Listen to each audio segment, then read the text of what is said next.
and show absolute hate to those who oppress us. Power to the looters. Power to the rioters. Say his name! We got to talk about Amir Locke in the mob.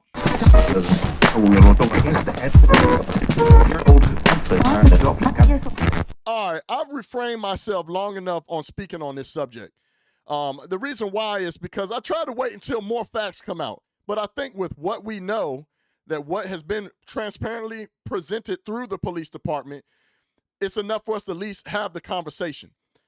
The reason why I refrain from it is for many different reasons. But for one of the reasons that I do want to speak on it is because of the leadership and where it can potentially go.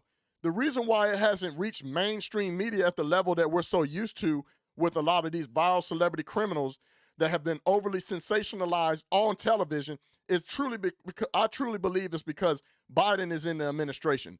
The Democrats are in power. If it was a Republican or Trump, this will be overly sensationalized all over media, and they will be trying to weaponize this situation. So definitely keep your eyeballs on this situation, but I'm going to recap on it, and then I'm going to go on in about the mob, because we all know how the mob works. The mob don't care about the facts. The mob don't care about reality. They don't care about none of that. They care about mob justice, and we know that mob justice is not justice, let alone allowing the police to finish up the investigation, come to some type of conclusion, in which they've been completely transparent about.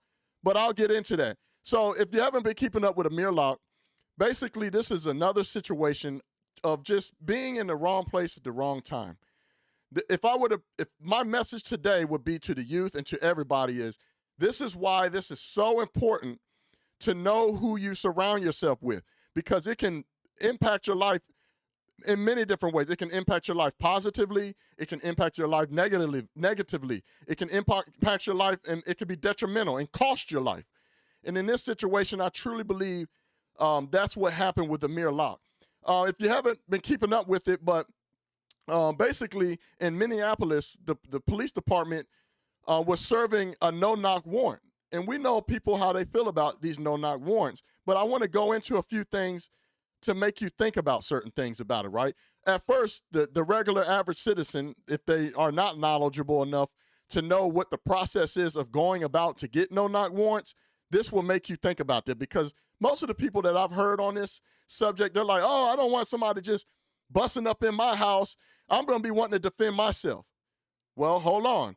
So you have to understand, when these people are serving a no-knock warrant, it's meant to be an element of surprise. They're trying to get someone that they feel is armed and dangerous. In this case, with this Amir Locke situation, the police department was trying to get someone a suspect that was involved with the homicide, and they believe that they are armed and dangerous. So they had a real strong reason that they may be at this particular residence. And the unfortunate part about it is Amir Locke was there. So I want to play the video, and then I'm going to go into it. So let's see.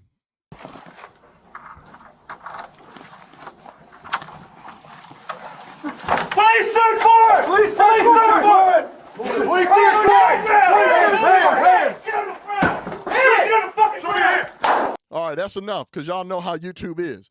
If you want to see the full video, there's plenty of them out there. Just go look it up. I ain't about to risk everything on here, but I want to get my points across because it could save people's lives. So the police was, like I said, the police was serving a no-knock warrant. They obviously felt that they had strong reason that the suspect that they're looking for the homicide in that community was at this residence. Now, to the people, the mob is upset because they said all Amir had was 9 seconds to come to a conclusion. He was asleep on the couch. The same narrative of the Breonna Taylor situation, right? Which I'll get into because I have Benjamin Ambulance chasing Crump's stuff up. But it's the same narrative. He was asleep, and he was responding to self-defense. He didn't know what was going on. But if we take the 9 seconds, you can see how many times the police are yelling, they are coming in, police, police, search warrant, right? To the police's defense, right? Because everybody wants to come up with hypotheticals and come up with the defense to what they refer to as the victim. You guys got to realize that when the police go in there, they're doing a good deed. They're trying to serve the community. So when you revert to these white supremacy terms and saying that the police department is all racist and they're just trying to hunt black folks down, It's further from the truth. Did it go by your head, the fact that they're trying to serve good service to the community by trying to get a suspect that was involved in a homicide possibly? That's why they were there in the first place. That is why they got the no-knock warrant. Another thing, what I said earlier, there is a process. There are steps, vigorous steps that they have to go through in order to even get a no-knock warrant, especially this police department, as they already were facing so much scrutiny. So they had to go through a process to even get it. Sometimes it involves surveillance. Sometimes it involves many different things for them to come up with the reason why they need a no-knock warrant, which is meant for element of surprise. And in this case, it was an element of surprise for Amir Locke. Now, you have to realize the police don't know who Amir Locke is. They don't know that Amir Locke is an innocent, never been in trouble person. They don't know that Amir Locke was legally licensed to have his firearm. They don't know that. What they do know is they briefed before I'm sure they briefed before they entered with the no-knock warrant. This is how we're going to do it. This is the plan. This is the suspect that we're looking for that was involved in the homicide. When they entered, they don't know who Amir Locke is. They don't know all those facts that we now know after the fact. All they know is they're entering into a residence that has a suspected person that was involved in a homicide, and that person could be armed and dangerous. And they're entering in and they see someone, whether he was asleep on the couch, acting like he was asleep, whatever. All they see is as they're trying to apprehend and do what they do with the element of surprise, someone is picking up a gun. And now we have the argument of, well, the gun wasn't pointing, he didn't have his finger on the gun, yada, yada, yada. So I want you to go into your mind and act like you're the police officers. You just been briefed. You're trying to get a scumbag that was possibly involved with a homicide that took someone's life in that community. And I'll go as far, nobody else will say it, I'll go as far as saying it probably was a black person that killed somebody. But I'll digress. You've been debriefed. You guys are entering in the house. You don't know who's on the other side of the door. You just know that your potential suspect that's armed and dangerous is in that other room, is on the other side of that door. So here we go. Boom, you open the door. I'm the person on the bed asleep. You're coming in. You see me rolling over. Here comes, you see me picking up the gun. My finger ain't on the trigger. Do you wait? Do you wait? Do you wait? Do you wait to see what I'm going to do? Do you wait to see what my intentions are with the gun? No, and that is our point. That is my point. The police are executing, doing good deed to the community. They don't know this guy's intentions. They don't know that he's never had a background. They don't know that he legally can have the firearm. All they know is their suspect is in this, possibly in this residence, and we need to do the element of surprise and apprehend him. That's what they know. And what kills me is when I go back to saying this is a prime example of knowing the people that you have around me, or not around me, but around you. It's so important. It could be detrimental to your life. People also came up with the hypotheticals. So since you guys want to come up with hypotheticals, right, you always say people like me are blaming the victim and always protecting the police. That's not the case. We're looking at this objectively and logically, right? So since you come up with the hypotheticals and say, well, what if he didn't know that the person that he was sleeping at, the house that he was sleeping at, he didn't know the person was involved with a homicide? Okay, that's cool. That is a hypothetical. But let's be real. See, I don't third-party talk. I've been in trouble. If you don't know my story, I've went to prison. I've served my time. I've been out there running the streets, doing wrong, being a complete degenerate. Be real with you, man. This is where my problem is with people in this country. They don't want to be real. Instead, they want to fuel their emotions and block out the truth, the real facts.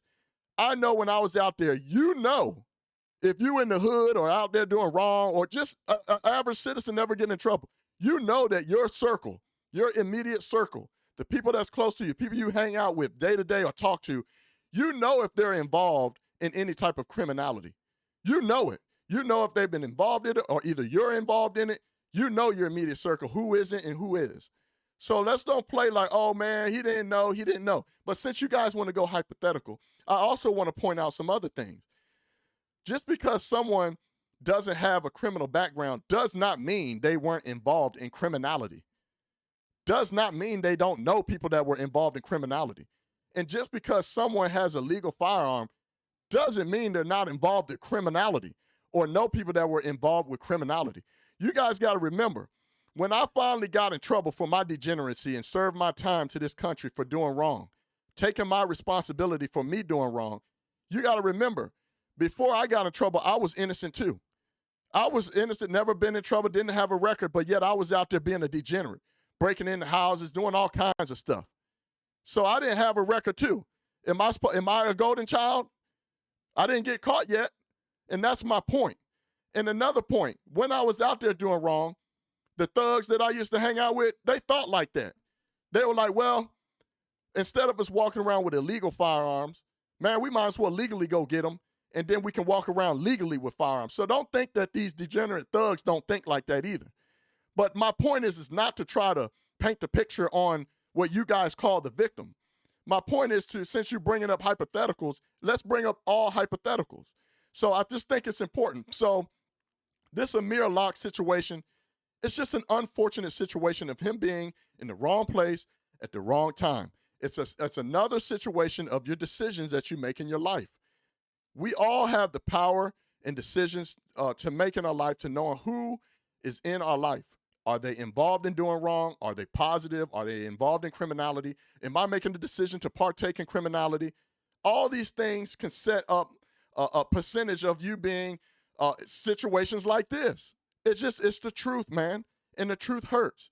And this is why I have an issue with our country when it comes to our leadership, especially when it comes to the black community. Nobody wants to tell the black community the truth. Instead, they shun people like me off to the side and just disavow my message. My message is simple. My message can save people's lives.